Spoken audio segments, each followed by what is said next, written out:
You're now listening to The Bryan Callen Show, rated the #1 podcast of all time. Of all time.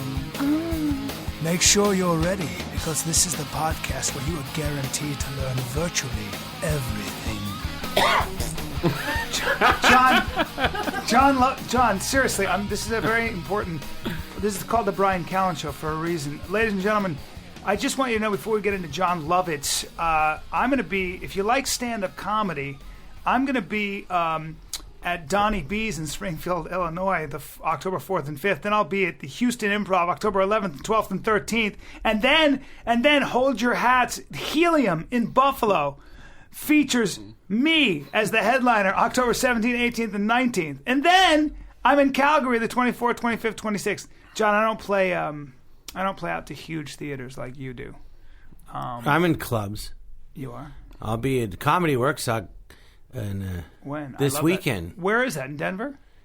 Yeah, but there's one in town and there's one I know. About 20 minutes out. I do the one in town. I love that place. I do the one out of town. No. Really? Fancier crowd. Because your comedy is fancier. That's why. You've never seen the one out 20 minutes away. It's like new. But that's the Improv. Right? No, Comedy Works. Really? She has 2 clubs. Yeah. I didn't know that. They put you up in a very nice fancy condo and it's in a mall. Well, how with much? a pizza restaurant. How much do they pay you for one night? What do you get usually? Me in a club? Yeah. Like, well, you get a guarantee versus a piece of the door. Like $1 million? No, like $40 million.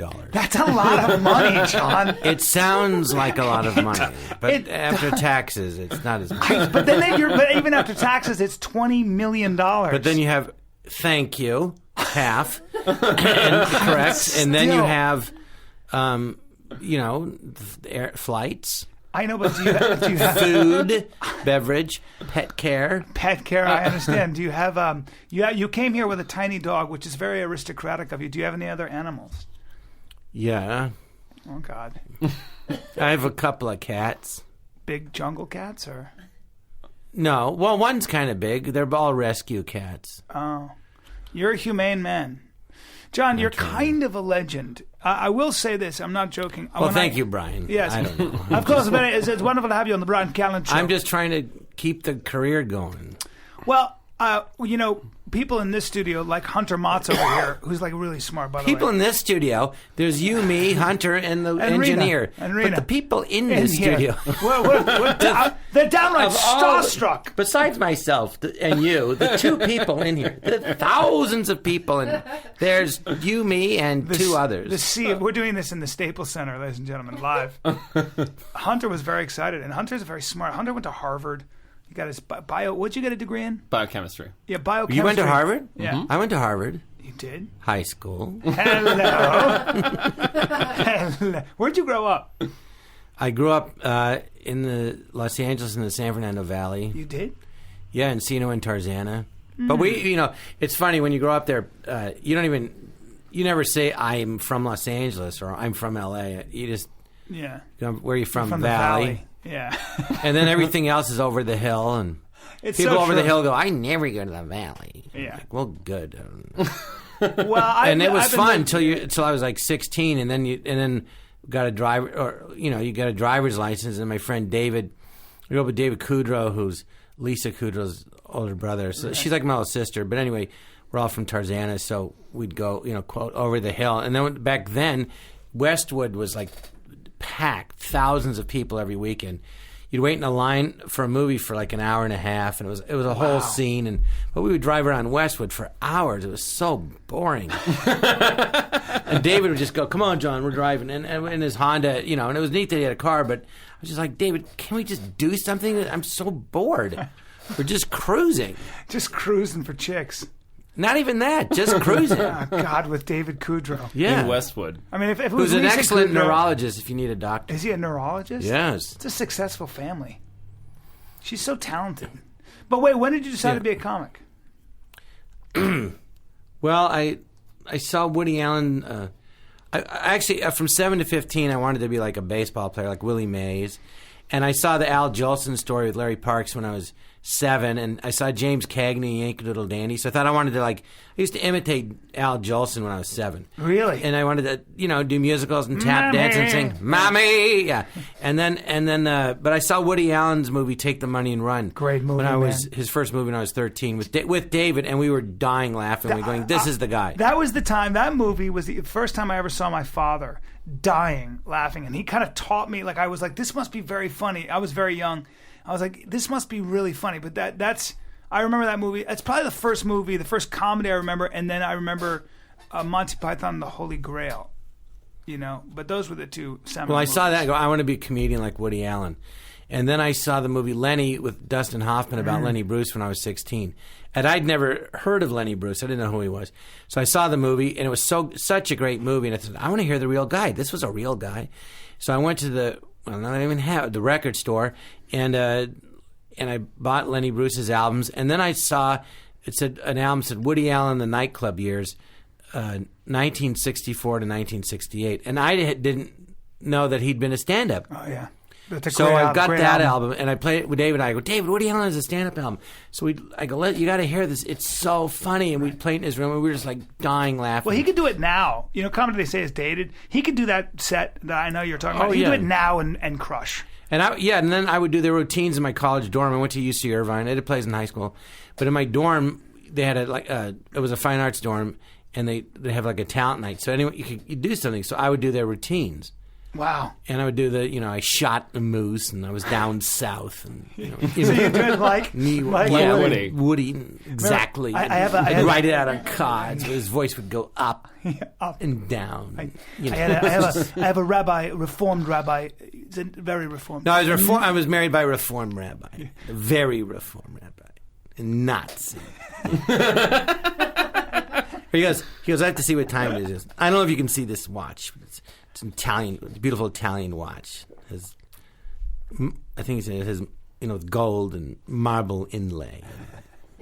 My grandfather sold me this watch on his deathbed. But I haven't listened to that album since I'm 18. I know. But all of a sudden it comes. I listen to it so much. Right. I remember. It's like a song or something, like an old song. And and then I got to work with him in a movie. What was the movie you did? Small Time Crooks. That's right. Yeah.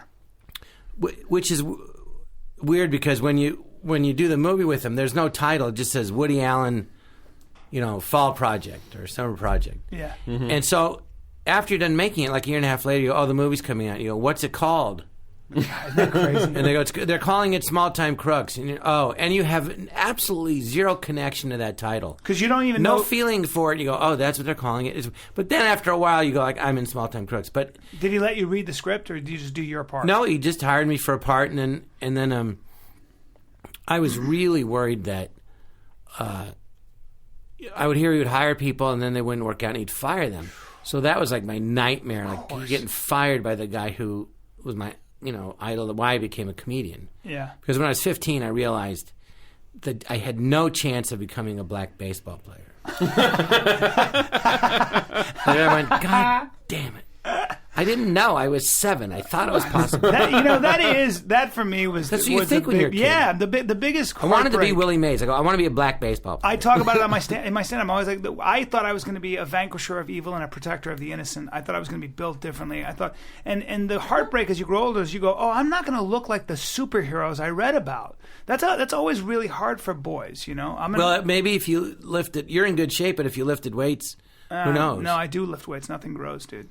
But then you have to. I'm built for humanity. HGH or steroids, and you would get that big. But then I don't want to be that guy either. I don't want to be the guy that takes that stuff because then I'm too vain. So I'm caught. Well, don't tell anybody. Just take it. God, John. Whatever. Obviously, any other problems you need solved? Hello, Mr. Lovitz. Who else were your heroes? Well, Willie Mays and Woody Allen. When I grew up, when I say when I grew up, I feel like I'm still growing up, but.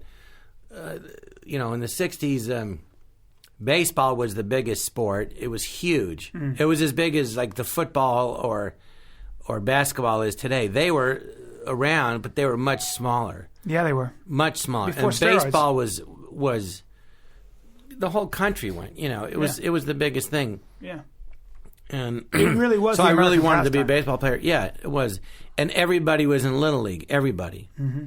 And I remember in the Valley, there were good guys, but the only guy I ever heard of in my age group that came out of the Valley that made it to the majors, and it was right out of high school, was Robin Yount, who's now in the Hall of Fame. And then I never met him, but I think he was a year older than me. And then my father was a doctor in the Valley, and he goes, oh, this guy Robin Yount's dating this girl in my office, one of my nurses.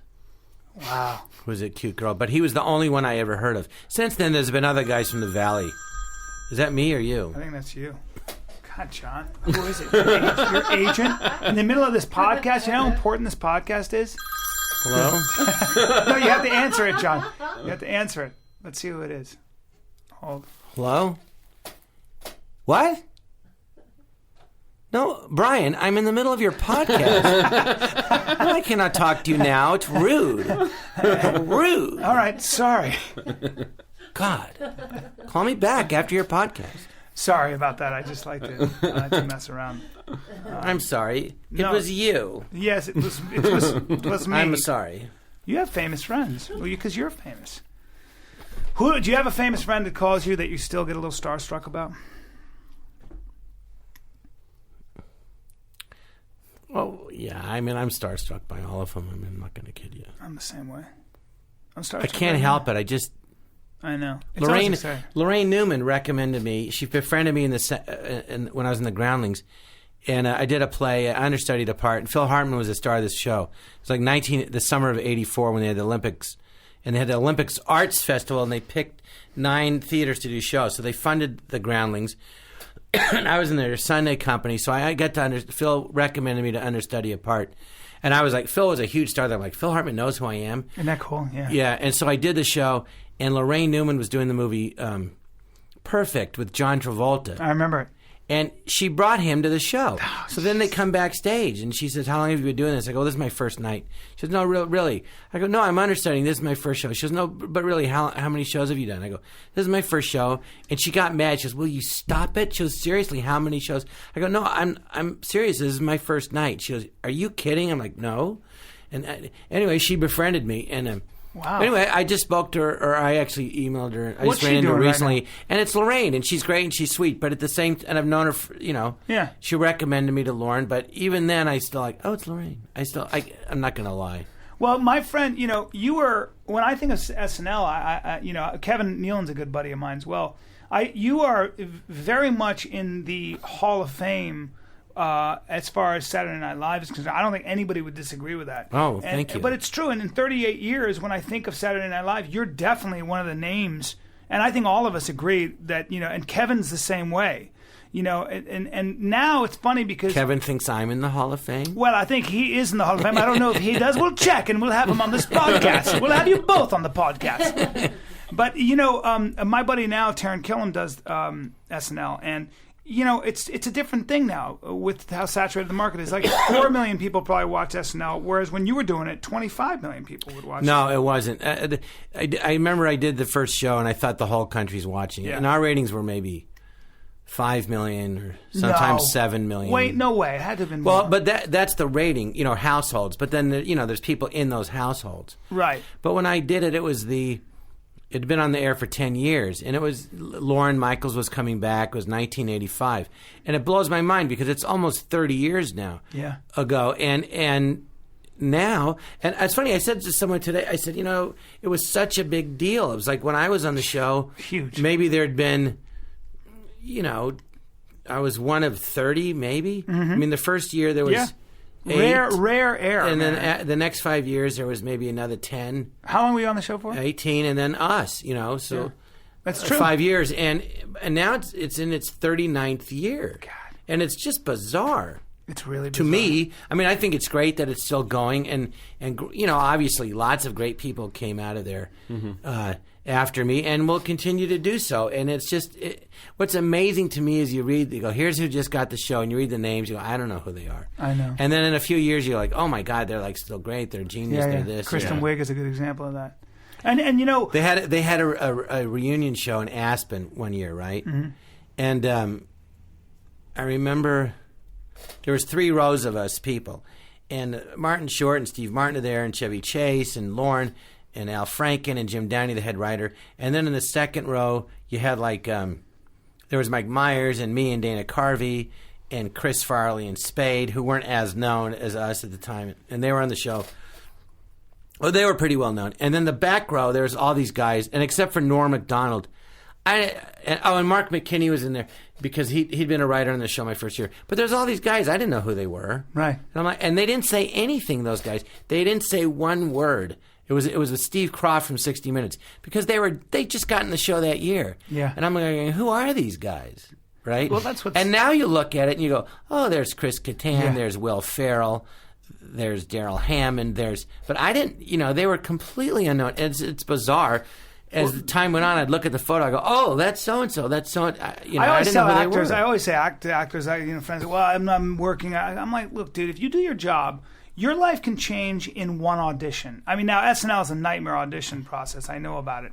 When I did it, though, I think it was the worst because it was in all the newspapers. It was a huge story that Lauren was coming back after being gone from the show for 5 years. It was like the Miss America pageant. They go, and they're looking at people in Canada. They're looking at this. And whatever city he was in, there would be a huge article. He's coming to Los Angeles. Wow. And it was like they looked at everybody. And then it came down to 10 men and 10 women. And I'm on a plane, and I'm sitting next to some guy. I don't know who it is. And he goes, what do you do? It's Dennis Miller. I don't know. I go, I do this thing. And there's another guy. I didn't know who he was. It was Damon Wayans. We all ended up getting the show, but we went there, and then they had this audition in this rehearsal hall called Minskoff Studios. It's this giant rehearsal hall, and they said, "Well, there's 5 spots. There's 10 of you for the men and 10 women. And there's 5 spots for each." Then slowly you find out they've already hired Randy Quaid. They've hired Robert Downey Jr., who I remember hearing of in a movie. Anthony Michael Hall was on the show, a huge star. Huge star. This guy Terry Sweeney. It was very funny. So now you go, oh, there's one guy didn't show up. There's 9 guys. There's only 1 slot. Wow. And there's this comedian, a great stand-up, Pam Madison, and she was there auditioning. And they had Julie Brown and Jennifer Tilly. And those were the people from Los Angeles, and myself, Dennis, and Damon. So, I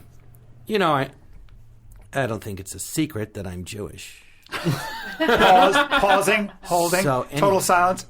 And continue. And so Pam Madison says, Rockefeller Center is right behind. It's on Avenue of the Americas, and right behind, and 52nd, and then right behind it, like 2 blocks, is St. Patrick's Cathedral on 5th. So Pam Madison said, who I knew from Los Angeles, says, "John, I'm going to go light a candle at St. Patrick's Cathedral to pray that I get the show. You want to come with me and light a candle?" And I said, hell yes. So, and I went in there and I thought, yes. I go, absolutely. Because I thought, I was so I go, I have to get this. So you went and prayed to the radical rabbi. I lit a candle and said, Jesus, I know I'm Jewish, but if you get me this show, I'll believe in you.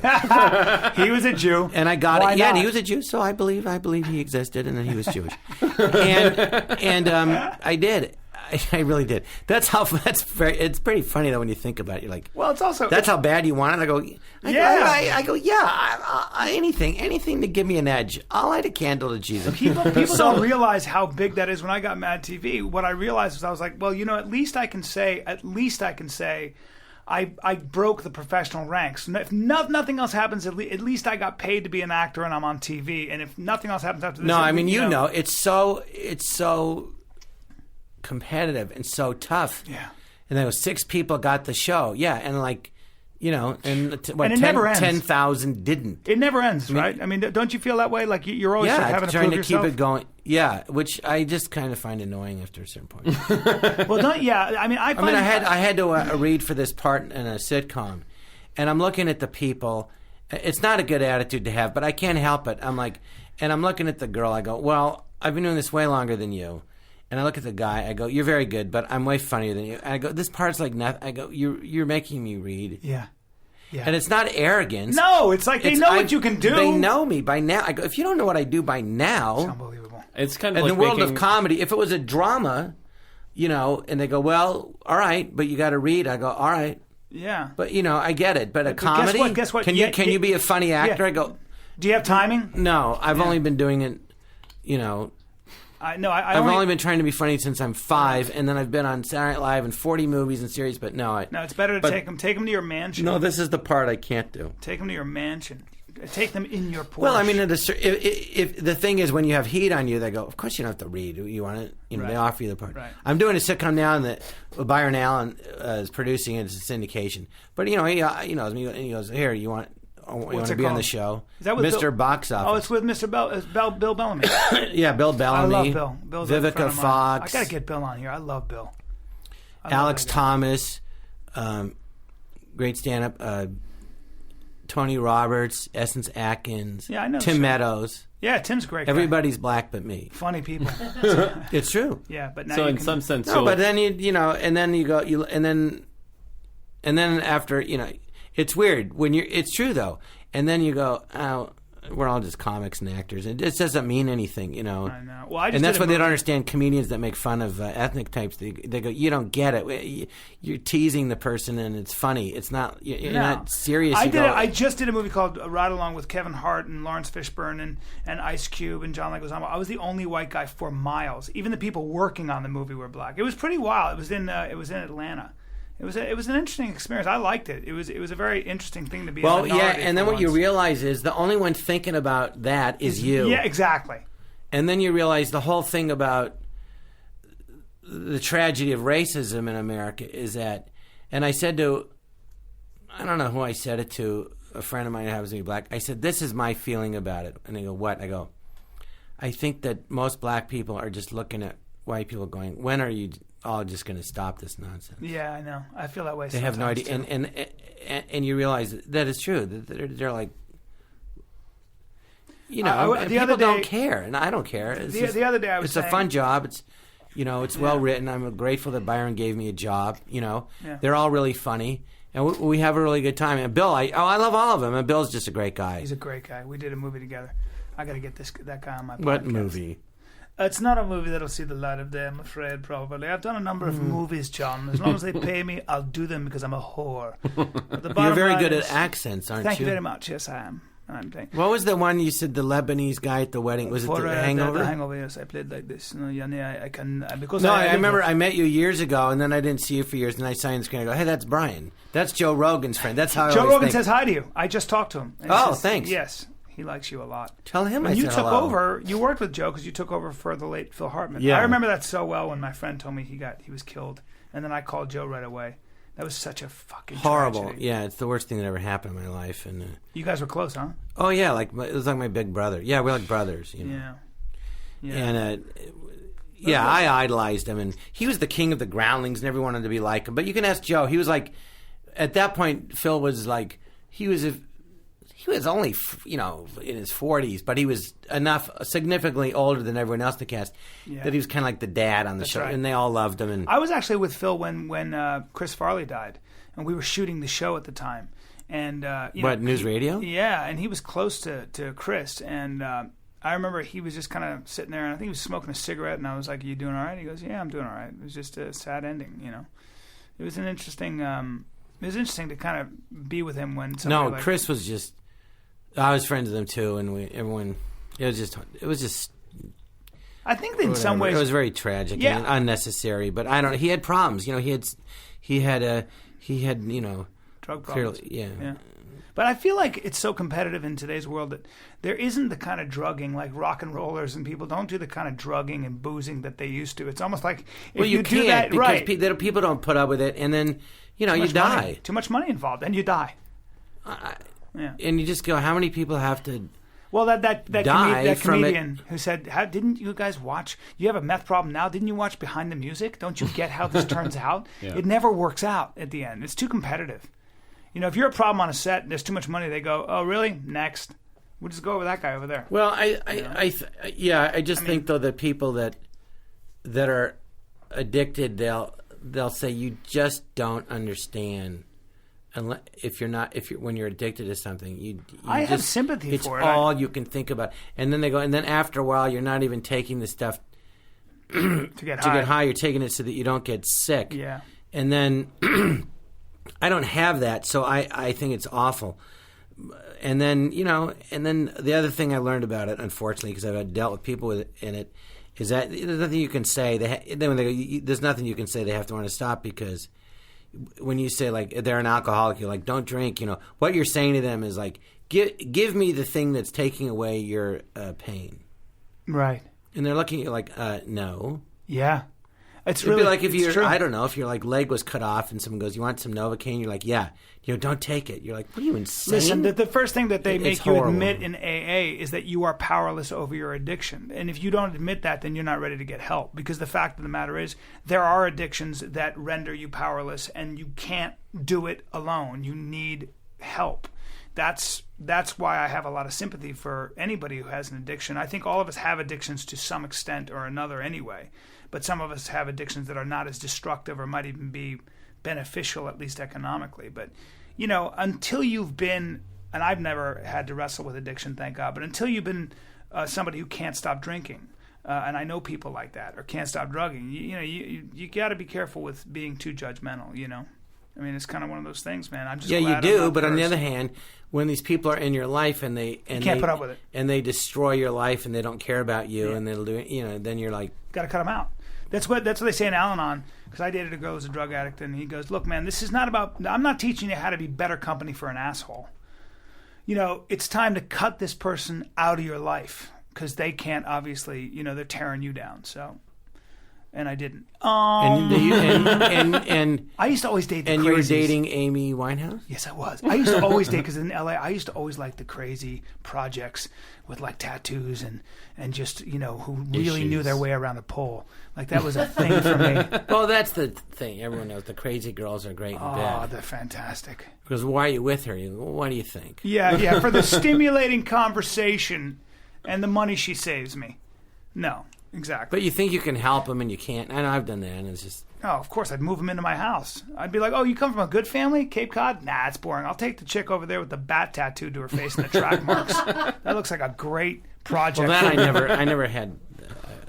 I liked it if they smelled like cigarettes and disappointment. Eyeliner. I liked it. Oh, I liked it. A little dirty. Is that from your act? No. That line? No. I don't do any of my act lines. I hate cigarettes that. And disappointment? I hate people who do stuff like from their act, No. Recycle. You should put that line in your act. That's great. Like, girls smell like cigarettes and disappointment. What are you, a poet all of a sudden? Yeah. It just rolls out. Brian Kerouac. It just... Are you doing a lot of stand-up? Yeah. Okay. Why'd you look at me like... It's not like, Remember I said I was going to Yeah, the I know. comedy? I'm just saying, do you do a lot of it? I mean, are you on the road a lot? Because I am, and I love it. I like it more than anything else. Well, I was, but I get just too tired. Yeah, it is a little exhausting. No, I don't mind like twice a month. But if it was every weekend, it's too much. For me, it's too much. I do twice a month because I got kids and I miss them. You have kids? Yeah. Where? There, I keep them. They're in the whisper room. I keep them in the whisper room. How old are your kids? 2 and 5. Siamese twins. It all makes sense now. Siamese twins. So you mean the 5-year-old was born and then just stuck for 3 years, Yeah. and then the other one came out? It grew out of yes. My wife walked around with it, sort of hanging. So it was. Are you married now? Yeah. I know. Nice wedding ring. I know. I never wear one. Because it gets in the way of all my cheating. Anyway, because I have to explain it to all those sluts. Who smell like cigarettes. I can't wear any jewelry. I can't wear. You have a nice watch on, by the way, but it's because you have. How much money do you have in the bank? I mean, what time is it? You mean it keeps growing? Well, yeah, it earns interest. That's like what? What kind of money do you make on interest? I mean, let's just start there. A day. Well, it doesn't. It's like, what does it pay? Not a day. It's like it's compounded, but what does it pay a year? I don't know. What is it? 1.5%, 2%? It's nothing. In a CD. Yeah, but what does that come to? 1.5%, 2% on what? It seems like you're doing a lot It's of math. close to 300 to 400. No, not that. No, not. I was going to say 400 million. Okay, that's a lot of money, John. It's close to a billion a month. $1 billion a month, John? Yeah. That just seems like so much. Yes, I'm not. It seems like a lot of money. I mean, it's a lot. But then there's taxes. Why don't right? you open orphanages? with all that money? I mean, what do you spend it have. on? You have. Do you have? I help. Philanthropy. I help organizations all over the world. Is your name Bill Gates by any chance? No, but what happens is you start making money, and then you invest it, and then grows, and then you invest that, and it grows, and then you just you're a genius. Oil. Oil. Hey, are you an oil baron? Yeah, you're so modest. I can barely get it out of you. You're so modest. Kind of. Yeah, I mean, you came here alone. You came here with a dog, not even a servant or anything. Well, the dog is I'm glad you think it's a real dog, but it isn't. It's probably a Japanese robot you had made in Japan. By your company. Yes. By his company, Stark Industries. Well, it's funny you mention that because that whole Iron Man thing and the Stark Industries and everything, they think it's based on the guy that created the Tesla, but no. John, are you saying it's based on you? Yeah. John, you're so well. modest. I'm not saying it, but it's I guess we can imply that you're the real. it. You're the real Tony Stark. I think that's his name. I remember I went to Boston. It's so funny for a summer, and I used to get beat up, so I went to this karate school, and I got really good at it. And then I ended up teaching Joe Rogan karate. Okay, I don't remember him saying that. So were you wearing a mask or a ninja mask or? Yes. Where are you looking? You're just staring off into the distance right now. Mm-hmm. That's What? part of his karate Your eyes training. totally glassed over. Oh my God, I don't know what you're talking about. you're having heavy memories, dude. What do you want to do You with the ask rest of your Joe. life? Joe is a great guy, and as you know, he used to compete Yes. in the karate schools. I'm sure he told So you. did I, by the way. And Sorry. ask Joe about the. You know about this move? No, you're pinching your fingers together. Yeah, it's called the Fast Freak Fiber Twitch Jugular Pinch. Ask Joe about that. I guess I will. And he's the only person I've ever met that figured out the antidote to that deathly move. So you grab someone's throat. No, they're jugular, and you Just their jugular. pinch it, and you cut off the blood And flow. they pass out. Well, yeah, Okay, yeah, no, that makes sense. You said, well, so you're really good with your hands. just that move. That's all you need. Yeah. Except for Joe. Joe figured out the Yeah. antidote. How many cars do you own? Here, I'll show you the antidote. Go like this. Joe, go. He came to his head. He goes, John, I figured out the move for that. Yeah. I go, what? He goes, He just slaps your hand. Joe loves to fight. Joe's a rough one. I'm going to Toronto with him this has he weekend. been? Is he competing? No, he's too old right now. He's not. He's like my age. But he doesn't think he's too old. Well, he's got his black belt in jiu-jitsu. And he works out, he's so thick and strong. And I was just at his house, and I was like, Joe, what's going on with your shoulders? He goes, dude, the difference in you and me is this. You work out. I push myself to the point where my body thinks it's going to die. And I was like, well, that's Joe. Joe's the most extreme human being. But he's always worked out like that. Yeah, always. I said to him, I go, I was with Nick Apollo, and I go, hey, when you don't work out, and he goes, before I could even get that sentence out, he goes, I've never not worked out, so I don't know how to answer your question. I was like, oh. All right. It's good. I mean, it's good. I mean, everyone should be, work out like that. It's good exercise, and it What do you keeps do young. What do you do to keep yourself so lithe? Well, I mean, I've gained a lot of weight clearly, but well, if you knew me, You actually look like you lost weight. I'm trying to lose now. I play tennis and I like tennis. weights and different stuff. Do you have a but tennis you got to do court? it Do you consistently. have a tennis court at your house? Sorry. I mean, you probably have a lot of tennis courts at your house. Well, first of all, which house? I'm sorry. Second of all, Yeah. I bought some land in Queens, and I built in New York, and I built a house, and then I have a lot of tennis courts. Are you saying that you own the area that they hold the U.S. Open in? Yes. John, it's crazy how well you've done financially. I want to congratulate you. Thank you. I mean, it's kind of inspiring. And you haven't changed. You know what I realize though is I tell people this and they go, "Oh, he's joking, he's lying, he's funny, ha ha ha." Yeah. And then I thought, because I don't want people to know, and I thought that's what they'll think. I can tell anybody, nobody will probably believe it, but yeah. And it's and then I lease it back to the city, and then it's fun. It's No, I mean it's fun. Well, when you're an actor, people think you're way wealthier than you are. Right. Well, you make money as an actor, but you've got to.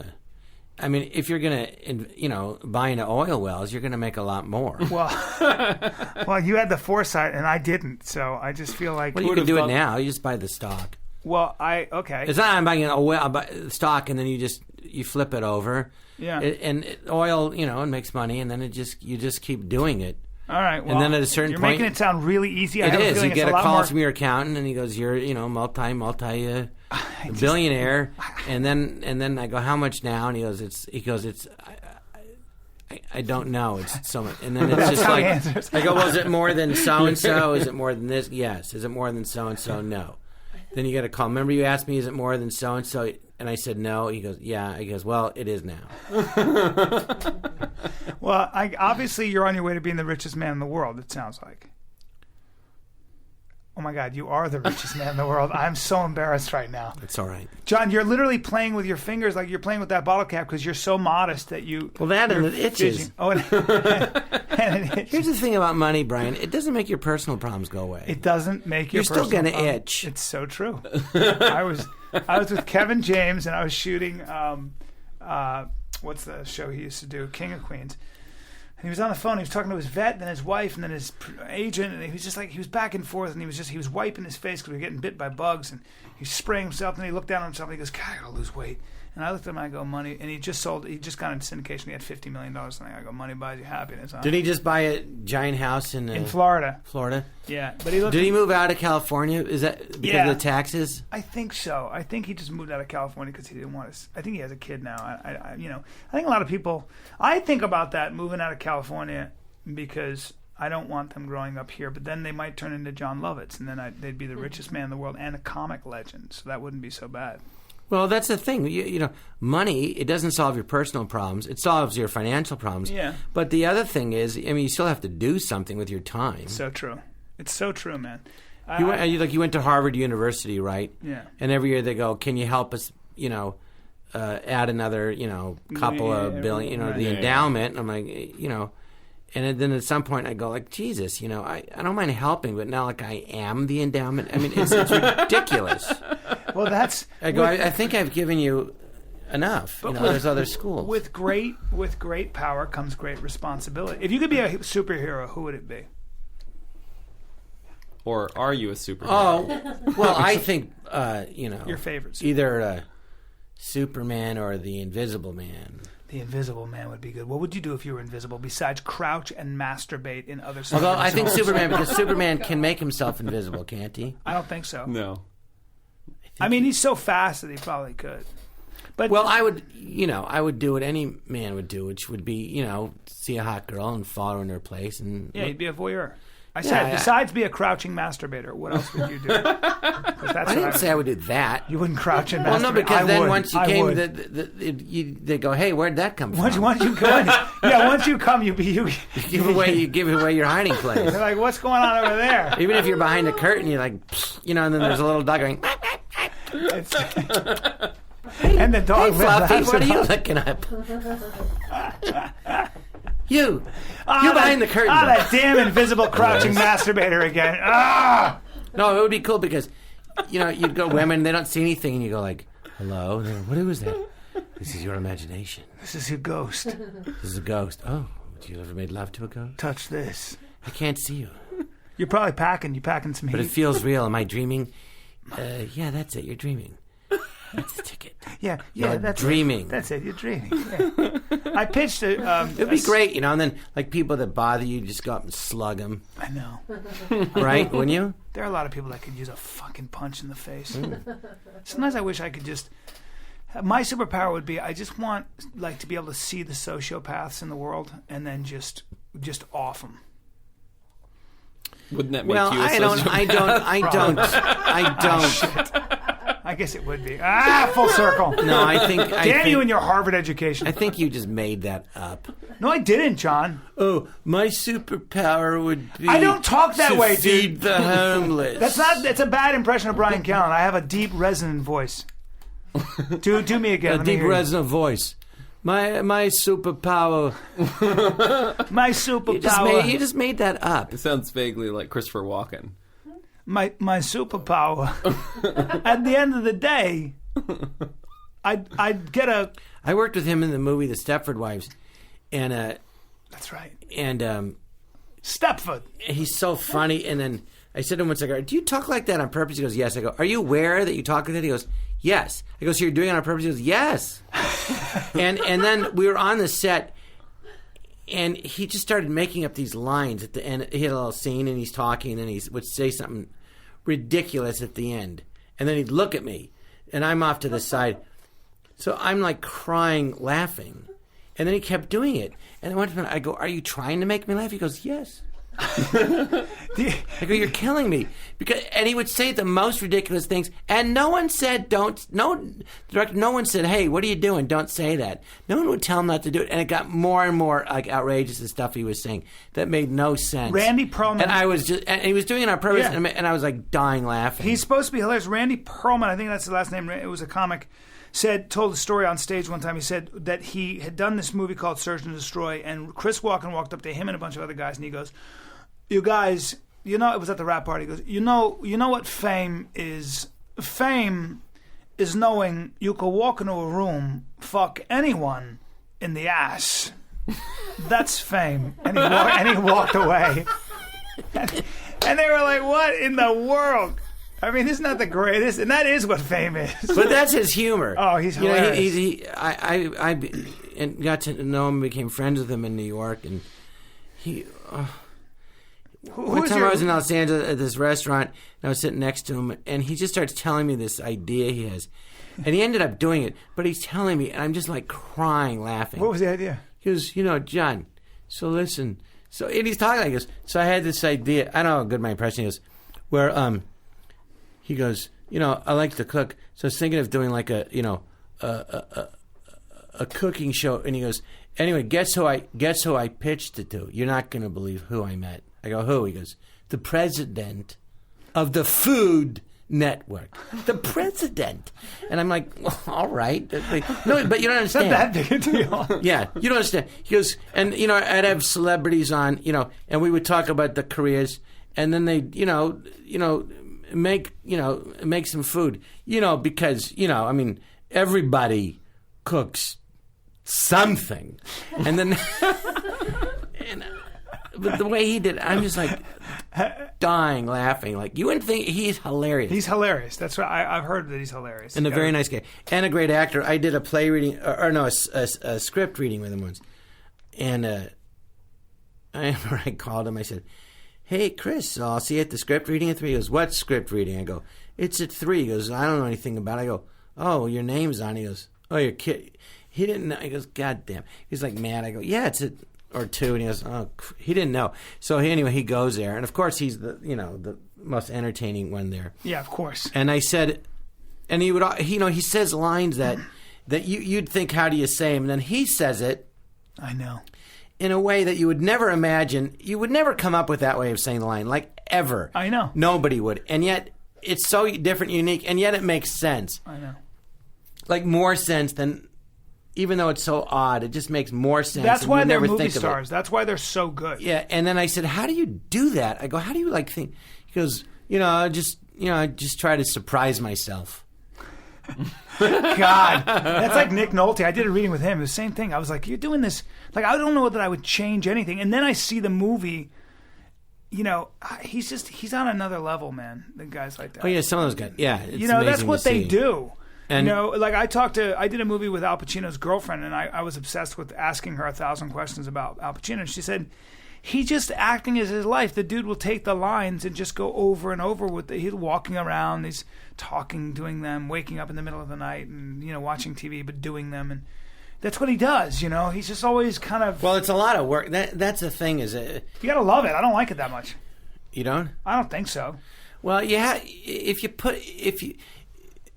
the thing about acting is you could make anything out of the part, but you have to like put a lot into it, and if you do the work, it's interesting. If you just walk through the part, then and just kind of say, I'll just say, hi, how are you? Good to see you. No, Okay, of course, bye. Cut. Of course. It's just you're not going to be very good, and it's not interesting. But if you go look at this is what's really going on. There's all these different things going on in this person's life, from where they are physically, the way they walk, the way they talk, what they're thinking, which is huge in film. What are you thinking? How do you get from thought A to thought B? What's their relationship with the other person? Where did they just come from? All these things will add to your character, all these little subtle things. And if you do it, you'll have a great performance. You're like, oh. And then it becomes interesting. And I go, why? Why are you doing this? But why? What's, your motivation? Why? And I read, I think Montgomery Clift said, he goes, film acting, it's like you do all these like 5 or 6 simple little things, but they all add up.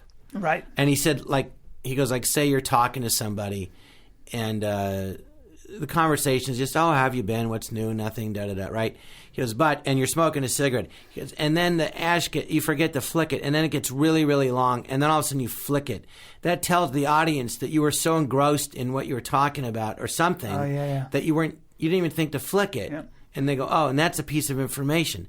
And movie acting is really hard because everything you do, the audience is reading into it. Everything. Mm-hmm. Well, Chris Walken, my friend, told me that he did Richard III, and she's railing in the scene. She's railing. He's killed her husband, and he's going to, of course, seduce Queen her. Anne. Yes, and he's killed her husband. The famous Queen Anne speech in Richard III. The famous Queen Anne speech. Are you shocked that I knew it? Yes. Thank you, Jon Lovitz, who also knows Shakespeare, ladies and gentlemen. Yes, I do. This is what he brings. This is what he saves and then brings to the Bryan Callen. I studied straight just acting for 10 years, Brian. As well as a lot of You're great a good investment actor, tips. But you're a good actor, and that doesn't surprise me. I mean, a great actor, ladies and gentlemen.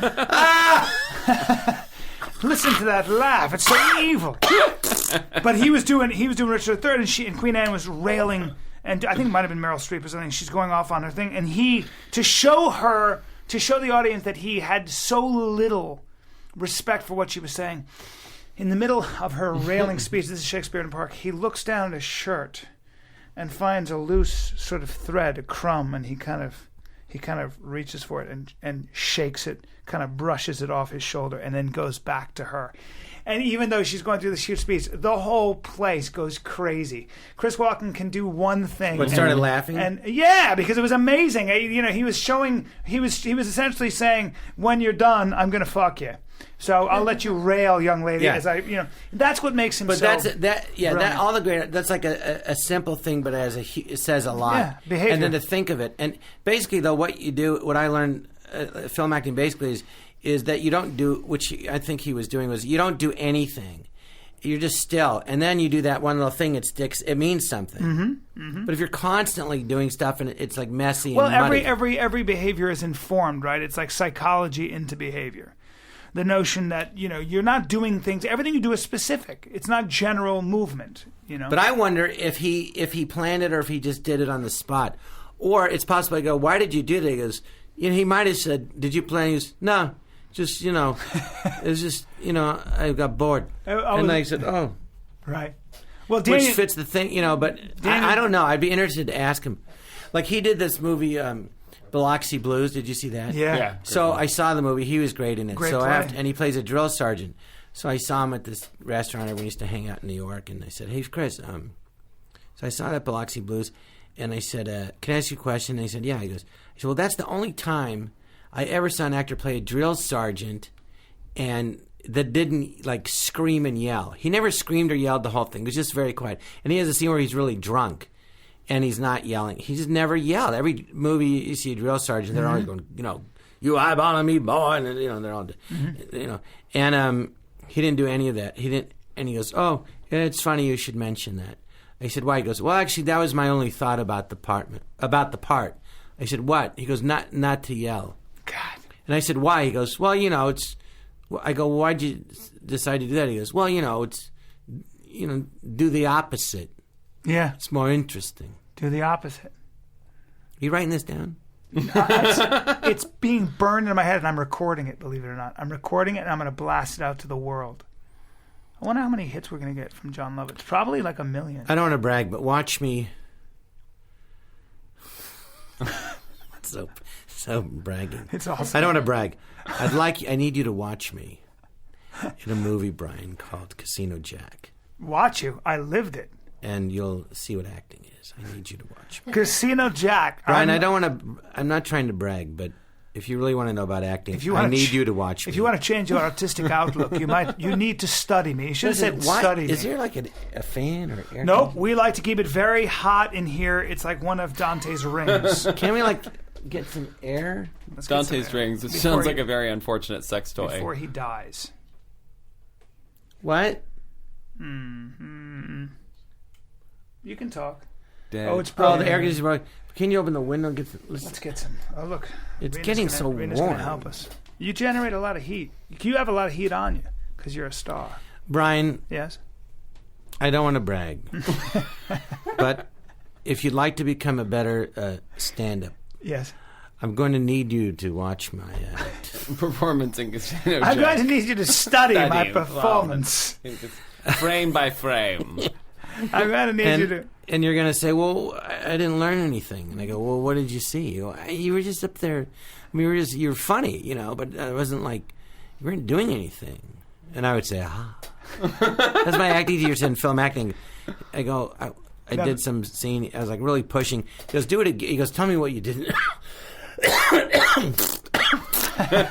Sorry. He has gas. Sorry, he has gas. My lip has gas. He goes, tell me what you did today. So I said, well, I don't know. I got up and I, showered and got some to eat and went to work for 8 hours. And then I came home and showered and I came here. That's it. He goes, okay, now do the scene and just say the lines just like you talk to the girl the way you just talked to me. So I did it. And I thought I was awful. Mm-hmm. And he goes, well, I go, well, I thought it was the most boring thing ever. I go, well, I wasn't doing anything. And he said, aha. And I went, huh? And there was, oh. I didn't realize right then, but I thought, that's what film acting.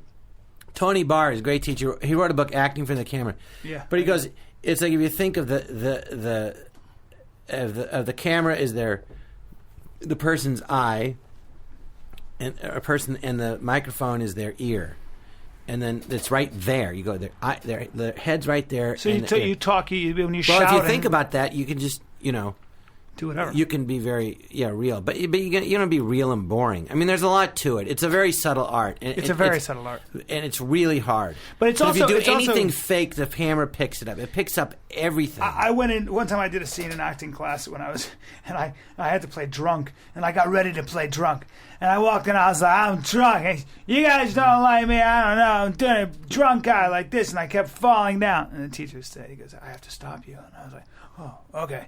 And he goes, odd. You're behaving in a very odd way. And I said, oh. I know what he said. He goes, try to act like you're not drunk, right? Yeah, he said, you're trying to fall down. Drunks try to stand up. They try to stay up. And I was like, oh, it's kind of like when you come in to die. He's like, well, but that's normal. That's what you think at first. Everyone does that, and you go like, try to. And once they tell you that, you go, yeah, that's right. When I'm drunk, I'm trying to pretend I'm not drunk. I don't want people to know I'm drunk. Yeah. If you're sick, if you're sick, you're not coming in like I'm dying. You're trying to not throw treat up. It like and treat it like it's an inconvenience. You don't want to make people feel bad but about if you're sick, you're trying to not throw up. That's a very good sick right there. That's a really convincing sick. Well, that's why I wanted some air. I was like gonna barf. Well, now we have some air. Is there a role in the history of showbiz that you'd like to have played? That inspired you? Oh yes, Brian. Yes. Go on. Oh, did you want to know the name of it? Yes, of course I did. And then I want like you the to do movie it. Marty by Patty Chayefsky. That's and one of the great movies. Rod Steiger won an Emmy, and Ernest Borgnine won the Oscar. Great movie.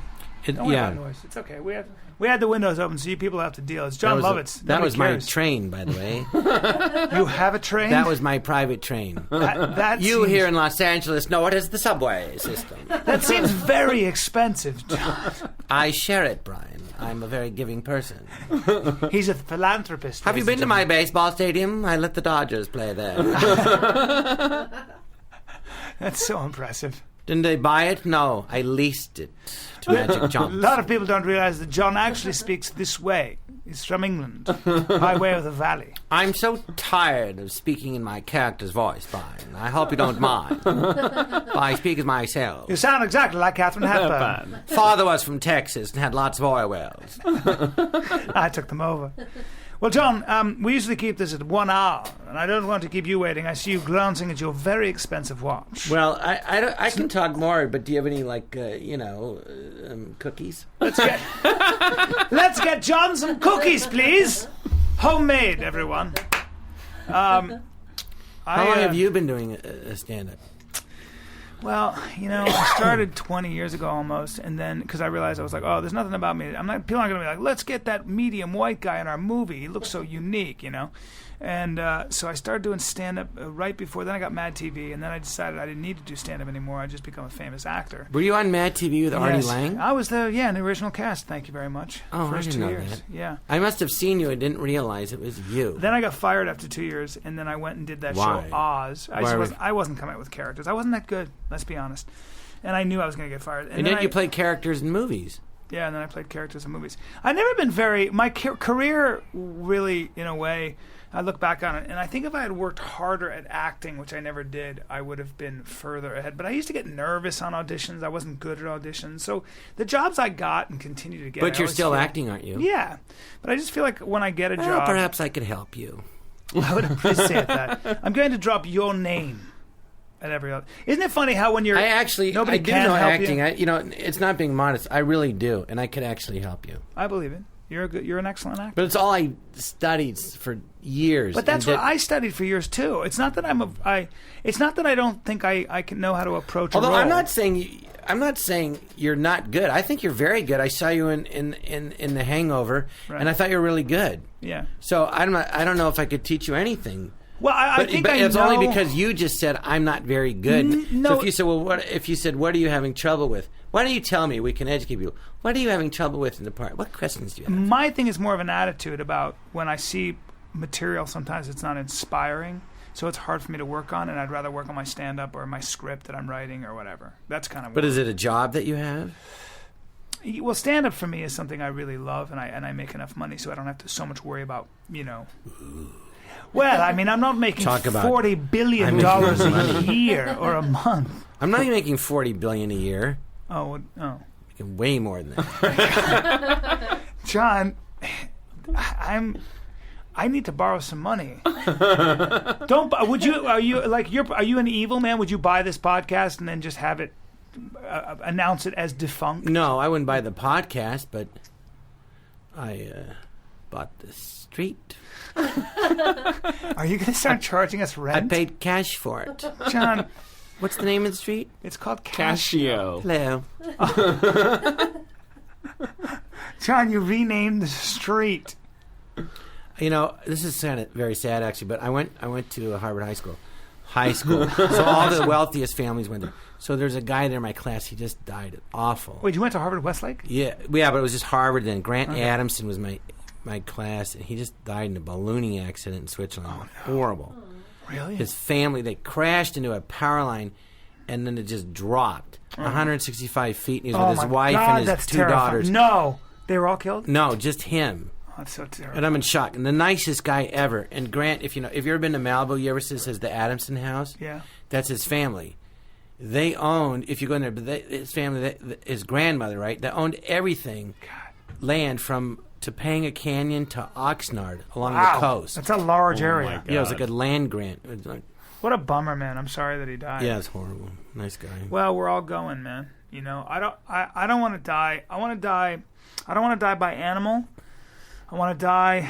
I wouldn't mind dying. By animal? Yeah, like being eaten by a shark or something. That would suck. I want to die dramatically, though. Well, if you keep picturing that, you will. But I want to die like a hero. Are you saying you believe in The Secret? Bring it. What do you want to say right before you die? I have to shit. That doesn't seem very dramatic, John. Can I pick something else? But think about it. Pick something else. That was without thinking. Okay.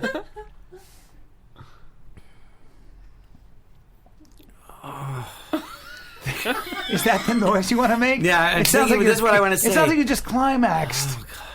Dude. Your pussy's so tight. No. John. Oh, baby, thank you. John, this is a family show. Oh, you know what? But now I have a You boner. asked me what I wanted to say, and that's what I would like to say. Hunter's head just hit the table like he's laughing so hard. No, well, how else do you want to die? Well, no, you're right. I want to die like this. If I do have an orgasm, I want to go, this is for you. And then I want the little dog to come in and go. I want to do it. I'm going to come. I cut you out of the wheel. Cut you out of the wheel. And then you die. And then the dog laps it up, and then she saves the dog's poo because some of you... No, you're like, I'm going to come. Oh, I fucked your sister. and then you're just out. John, that seems so cruel. So you come and then you wreak havoc. You destroy everybody. And then you so Or you're with a woman, she's sexy, but she's just a jerk. Like a lot of my last girlfriends. You're like, I'm gonna come. Oh, yeah. I hate you. And then you're gone. Have you ever been in love? Yeah. You have? You ever been married? Okay. We're getting personal. They're coming for you. They are coming for you. I don't talk about my private life. Jon Lovitz, you're the greatest But Jon Lovitz. If you... Well, are you religious? Are you an Orthodox Jew? No, but I mean, is this what your podcast people want to hear about religion? No.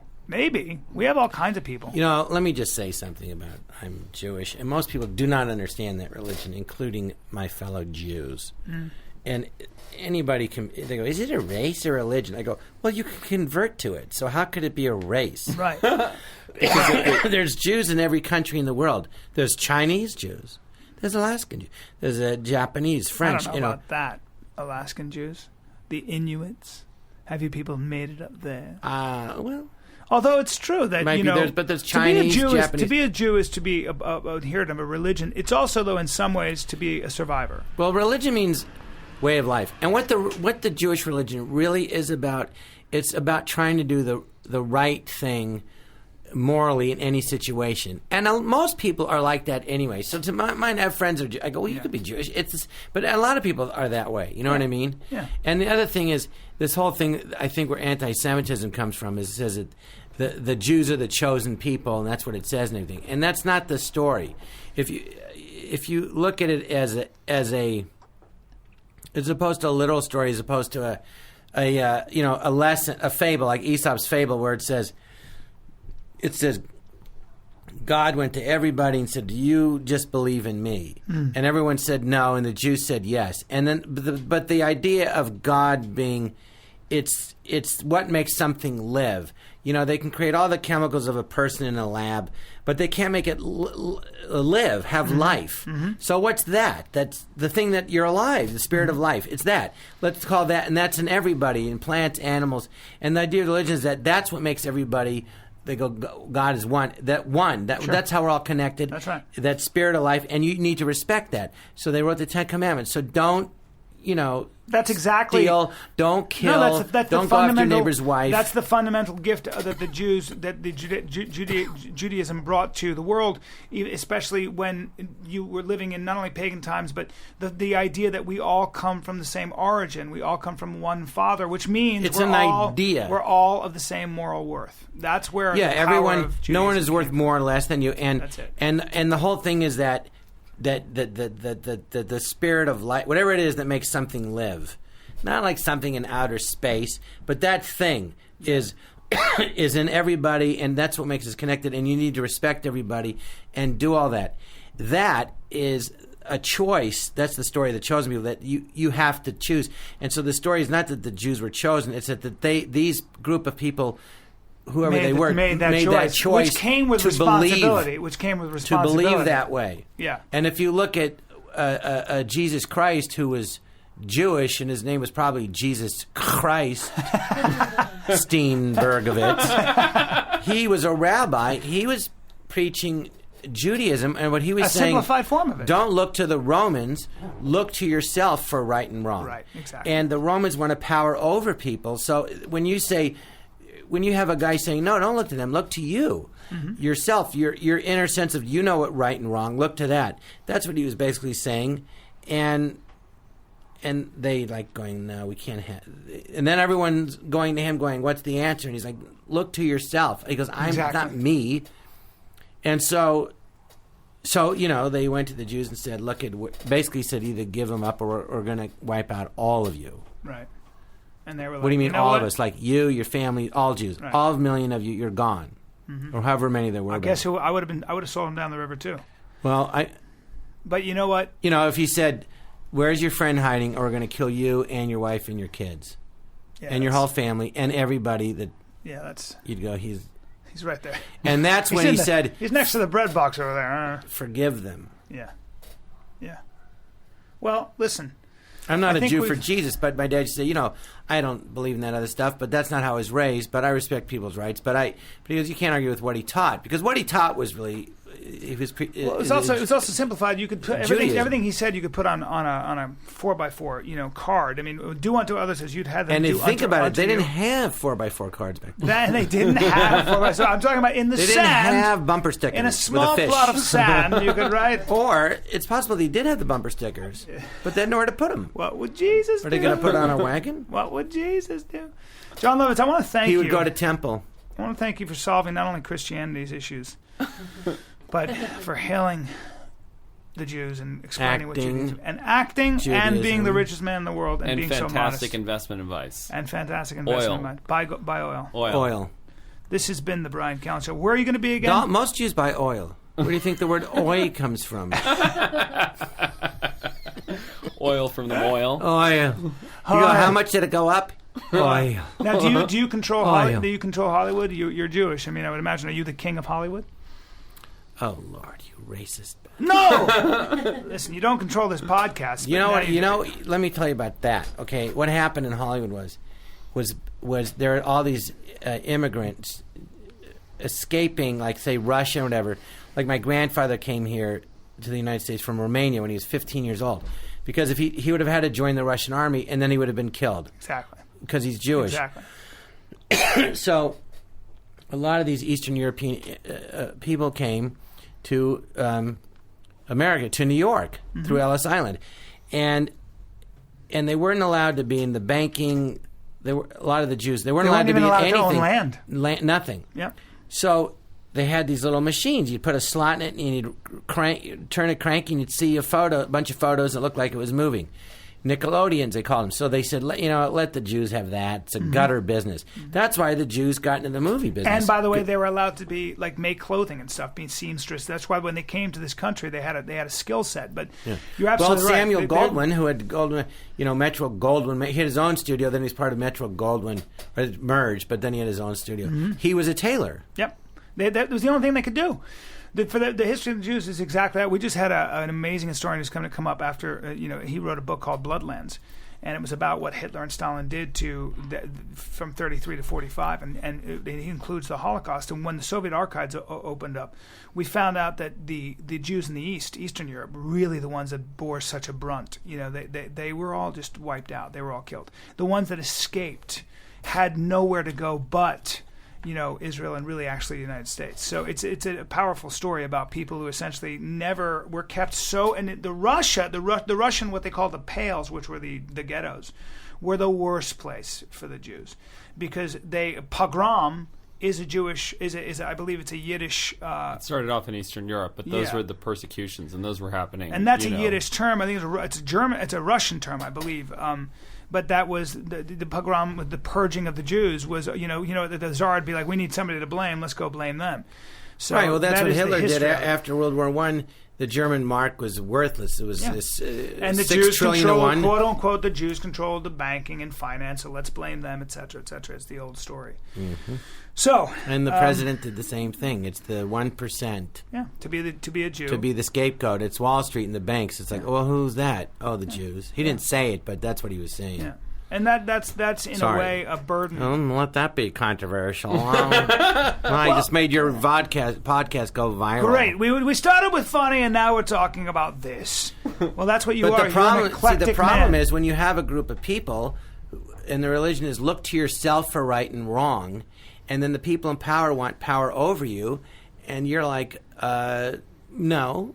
Mm-hmm. And that's their thing. You go, well, what do you think of what he said? And they're like, They go, don't you look to that guy for right and wrong? I'm like, no. Who do you look to? I go, I look to myself. Myself. Yeah. The responsibility lies with me. I know, if I agree with him, great. But right. That's but that's where innovation comes from. They don't, they don't like it. I don't look at the president of the United States. I voted for him, but I don't look at him as my father. Or I don't need a father first of all, figure. if you're a rabbi, part of your responsibility and part of your ethos is debate, is wrapped up in debate. It is not just to accept everything that the Torah says. In fact, it spurs a great deal of question and debate. They always say put a bunch of rabbis in a room and they're not going to agree on a goddamn thing.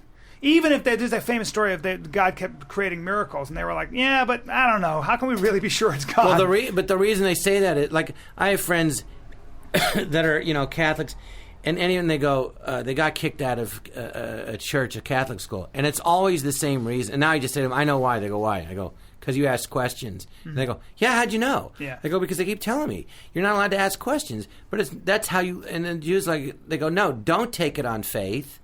You have to understand this.